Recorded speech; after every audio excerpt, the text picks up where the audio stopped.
Geometry students, we're back to our second theorem in section 5.2. We're actually going to do examples 3 and 4. We're going to pair those together. 4 is going to be an application of what we've learned in this entire section. So we've already talked about the Center Theorem. Now we're going to delve into the Incenter Theorem.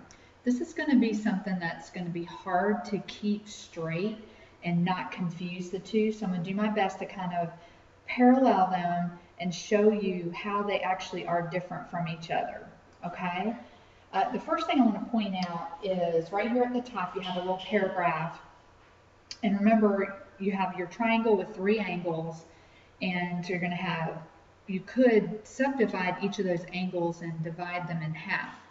And so those, in order to do that, you would have angle bisectors coming from each of the vertices. Where those angle bisectors intersect, that point is known as the incenter. Okay, that's the incenter of the triangle. Now the theorem explains the relationship between all 3 of those angle bisectors, and we know that there's a mathematical relationship. And let's point that out. Let me read it to you. The incenter of a triangle is equidistant, so go ahead and underline equidistant, from the sides of the triangle. Okay, now let's do a little parallel study. Okay, the circumcenter was equidistant from the vertices. This is different. The incenter is equidistant from the sides. Remember, the shortest distance between a point and a line is perpendicular. That is the shortest line that you can form between a point and another line. And so this is the incenter right here at point P, and so that means PY, PZ, PX, all of those are going to be equal in length because those are the perpendicular distances to each of those sides of the triangle. And so those are going to be not only the shortest distance, but they're also going to be equal distances. So this is going to be really important to remember. So as we're looking at the circumcenter theorem, equidistant from the vertices, that's not true here with the incenter theorem. When you have angle bisectors, when you subdivide these angles here, here, and here, and you're forming this point right here in the middle, that's your incenter, and it's going to be equidistant from the sides. And these are not perpendicular bisectors like they are in the circumcenter theorem. So I hope I've done enough of a parallel to explain the main differences between circumcenter, equidistant from vertices, and incenter, which is equidistant from the sides. Okay? Let's see here. We're going to put this in our electronic notebook. It would be really nice when you do your electronic notebook if you would do 2 charts, one right on top of the other, so you can see the parallels very easily. And you might even want to jot down some notes about how they're the same and how they're different. So just a suggestion there, so it's a little quick to reference when you're using that later on. Okay, now just like the circumcenter, the incenter is going to have a certain location. Now remember, the circumcenter, there's 3 places you could find a circumcenter. If it's an acute triangle, it could be inside. It will be inside the triangle if it's a circumcenter. If it's an obtuse, the circumcenter will be located outside the triangle. And then if it's a right triangle, the circumcenter is actually found on the hypotenuse. That's not what's going to happen with the incenter. The incenter is always inside. So think incenter, inside the triangle. So acute triangle, you can see inside the triangle. Obtuse, it's inside the triangle. And right, it's inside the triangle. So it's always going to be on the interior, somewhere on the interior of that triangle. And then we also talked about how circumcenters, you can use the center point, that circumcenter, to circumscribe, draw a circle on the outside of a triangle. Well, for an incenter, you're going to draw a circle on the inside, and you can see that picture right here. That's inscribing a triangle, or inscribing a polygon. It doesn't have to be a triangle. And where that triangle, it's going to touch exactly at one point on that circle, which is pretty neat. So hopefully you see the relationships there. Let's flip the page and let's apply some of this knowledge that we've acquired about incenters and see if we can apply it here to example 3. So we're using properties of angle bisectors. So if you're using angle bisectors, this is going to be the incenter theorem.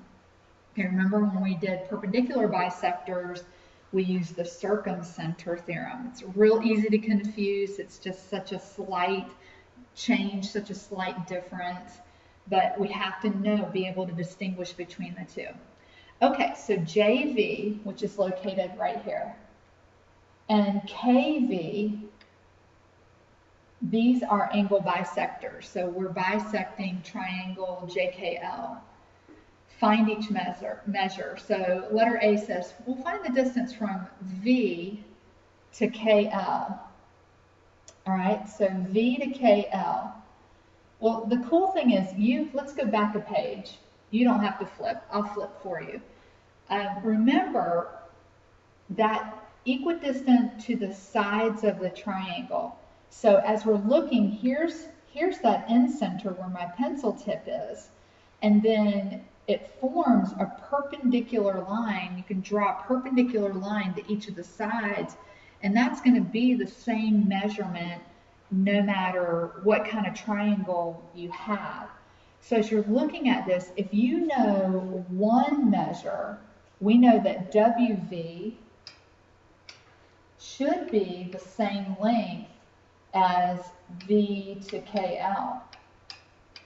Okay, whatever this line is right here should be a perpendicular line, just like WV, and therefore should be the same length as WV. So the answer is that length should be 7.3. If WV is 7.3, then V to JL is 7.3, V to KL is 7.3. That's what what this particular theorem is telling us, the incenter theorem. Okay, now let's get to letter B. Very interestingly, now they're going to talk to us about finding angle measures. So we're going to find the measure of angle VKL. Now let me show you where that is. Here it is, right here. And we have to figure out what that is exactly. Now, roll back a couple of sections. Remember learning the triangle sum theorem. Hopefully you're like, oh yeah, we've known about that for years. Okay, because you were taught that in early middle school, late elementary, early middle school. So we need to know the measure of angle J, KJL. We need to know the measure of angle L, and then we can probably figure out the measure of JKL pretty easily. So we need to know what those three angle measures are. So let's start with angle KJL. That's the big one at the bottom left of your triangle. Now, they gave us a little hint. You see where it says, angle VJL is 19 degrees. Well, JV, that particular segment is an angle bisector. So if VJL is 19, then WJV is also 19. So this whole thing is 38 degrees. So they gave you one of the angles. You just double that because it's an angle bisector, and you've got the whole big angle, KJL. Now we know angle L is 106. What we don't know, what's missing, is angle JKL. That's the one we don't know. That's the question mark. And if we know that, then we'll be able to figure out the angle VKL or LKV. So, all right, so let's use the triangle sum theorem. Let's add 106 and 38, and let's get a sum total there. So it looks like I've got 144 degrees. And then I know all three angles together add up to be 180. I know that two of the angles form 144 degrees together. So it looks like that missing angle JKL is 36 degrees. Okay, so I can mark that out. Now I know it's 36 degrees. But that's not what they're asking me to find. I need to find VKL. Remember, VK is an angle bisector. It's going to split VKL, or excuse me, JKL in half. So I need to take half of 36.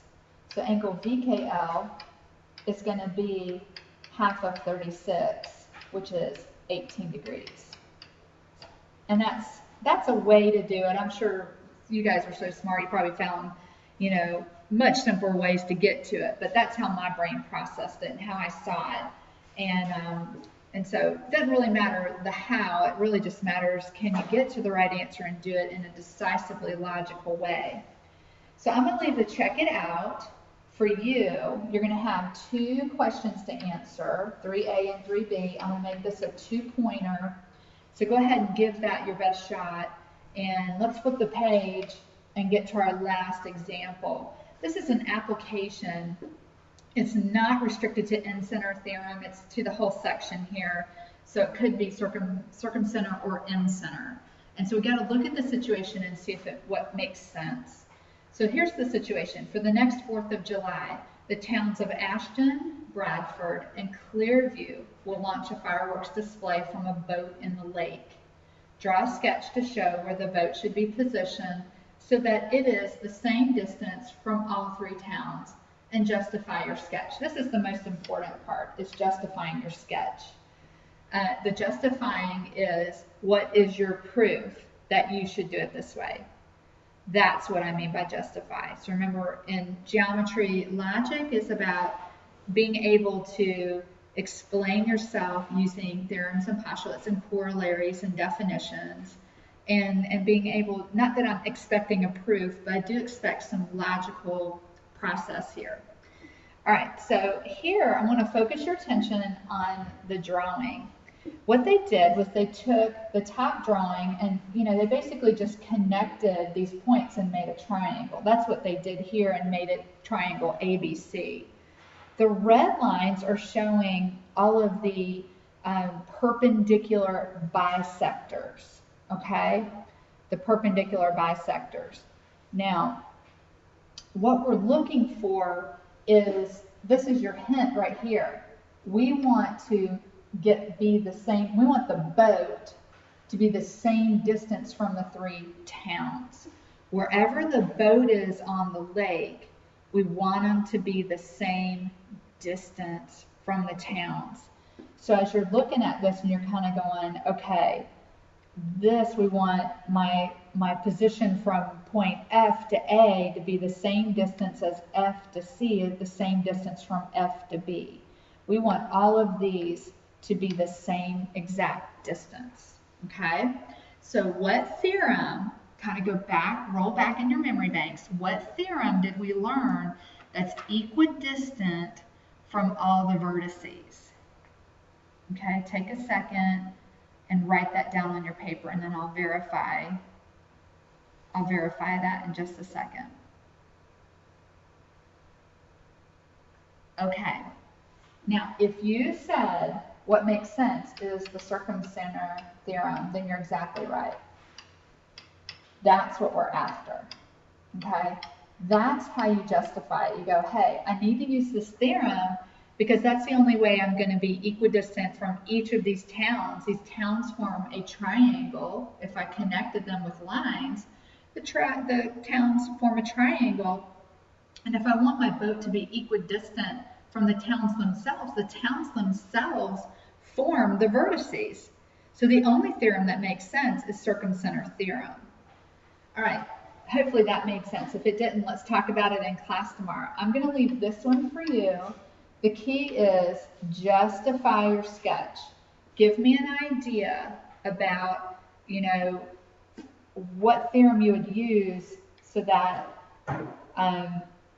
the monument is the same distance from all 3 streets. That's going to be really important so that you see here the picture, the sketch is already on there, the monument's located right here, and we need the monument to be equidistant, same distance from all 3 streets. Okay, so good luck with that. Write down any questions that you have, and we'll talk about it in class tomorrow.